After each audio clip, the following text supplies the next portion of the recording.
Oh my good Lord. Someone just sent me a very nice text. Ne abantu abandaba abantu bejogera namwe nga ndi ku show off air ne tu texting not wanangambye ekigambo ne njagero bajjukiza nti ze siri wa bulijjo era temuntwala kuba wa bulijjo. So kale, thank you so much Devi for that January wrap up. Man, a thumbs up for you, an applause for you, man. That is a good idea. So twabagamba ideas zitandikira wano naffe. I work with a very beautiful team, nice and nicest of the team. Joso Gaman okola nayo very supportive. Devi, man, laje paponi yourself. Ngojeko musumba Patrick nga sinava ku BTM nja kufa naawe. Nze nkubuulira. Tujavao babiri. Anyways, that was just kidding. But my team yange ate Martin kebo chusa mukebo zompa. Eyo katuvuddeyo. Wakatukole story. Chwe nange binsukako. Harold travel consultants bagambe ekintu kimu kyokka beekwate mu byentambula.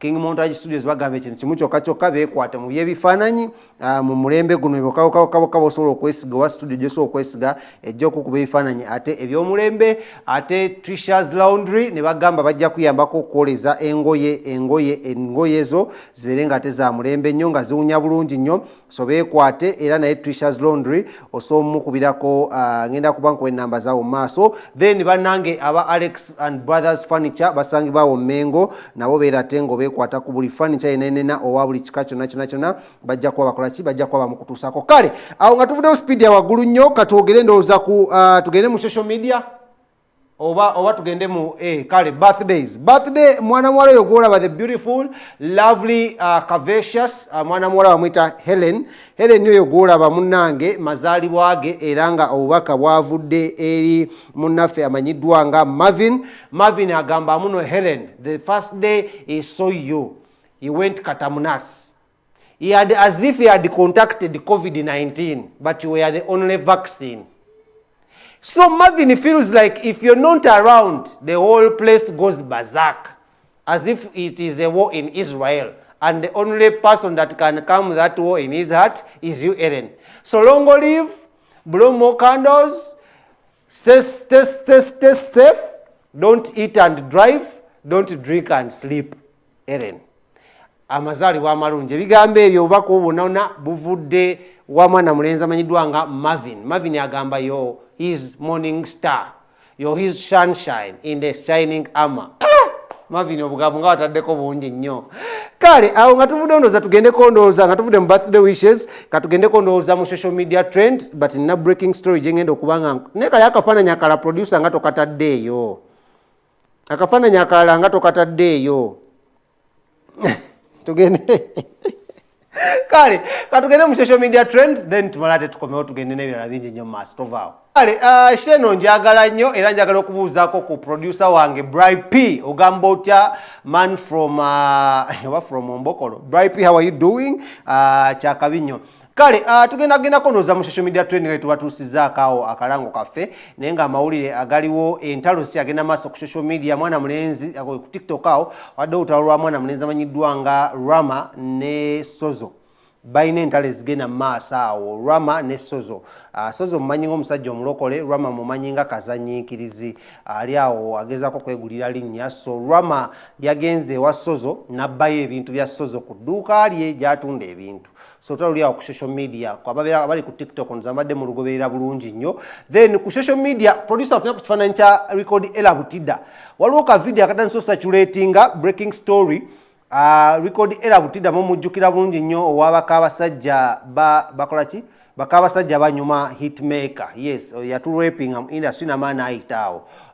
Then omuvubuka ono yayawukanye ne Kadaama omu ali side zeri ku kyeyo mu UAE mu United Arab Emirates era nga mulege n'akafunawo olutalo lwabadde bita nnyo ne batuuka n'omulangira ssente ze yali amuwaddeko ezaamusuza ezaamupangisiza ennyumba n'amugamba atategeera kasi ategeera olunaku lwe yatandika okuva ate n'ayisa mu maama we amaaso n'ategeera nti omuvubuka ono talina future n'agamba muno not until Record Ella Butida ng'agenze ne yeetondera maama we that's when wajja okuddamu ofuna omukisa n'omuwala agamba Kadaama ono agamba nti nno Record Ella Butida abadde amukiitingako era nga buli ssente zaamuwa addeno nazira ne mukazi we ene Uganda nambi bakadama ambasasira abaana mu basasira temuli sente zawe Devi tuli sente za bakadama si kirungi bambi Bright temuli sente za bakadama si kirungi so record era butida video exclusive ngenda mwena muno nyako na kulwencha tutule tuyogeremu ko tulabe amawuli gano matufu si matufu naye kigambibwa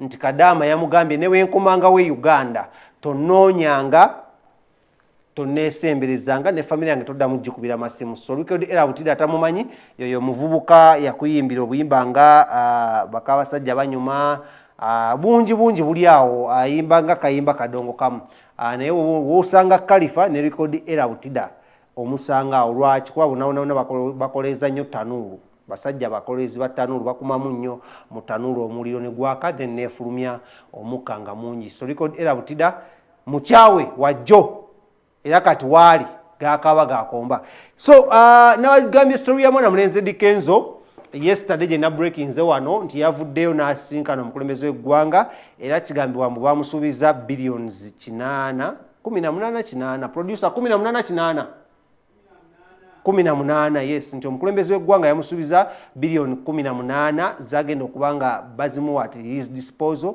zagenda okubanga akola kinga agezaako okusaasanya mu industry n'okulanga beeyamba bo ezimu ku project ze bamuguzizza kwe kuli ey'okuzimba entertainment city ey'eggwanga lya Uganda one stop center entertainment city ekibuga ekya entertainment mve kuki ekya Akon kye yabagamba n'abalimba ekibuga kyaba entertainment okitegedde nnyo kyaba bitone n'okulaba muno projects zitambula bulunyo so atalabye suuti ye Kenzo gye yabaddemu yeeyo bwete we yafaananye era we yavuddeyo omukulembeze w'eggwanga oluvannyuma lw'omusuubiza ssente ezo mbu bamusuubiza ssente ezo najja n'agenda n'ata akayimba akamanyiddwa nga leega so waliwo omukulu omu yavayo n'agamba me I don't like politics I don't deal with politics Kano Kiza Besje n'avayo n'agamba if you're saying that you can't or you don't love politics and you're not political you're as good as a fool bigambo byali bya Kano Kiza Besje so ye nsisinkana ey'omulundi ogwokubiri byeyayogedde byebyo endagaano yabaddemu ebintu bingi nnyo benteeseganya zino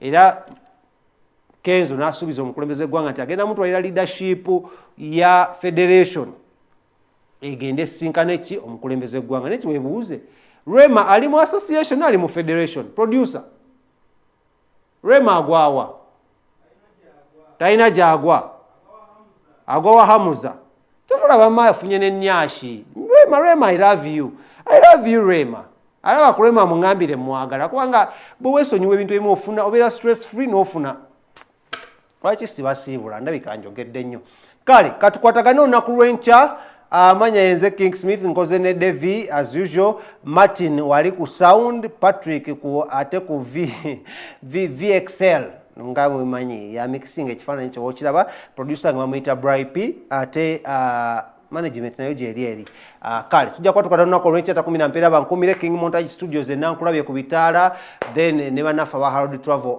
Tours and Travel nabo babeerawo kubanga ate bakutambuza mu ggwanga lino ne wabweru w'ensi Salamu alaikum, mukama yebazwe, musule bulungi mweraba.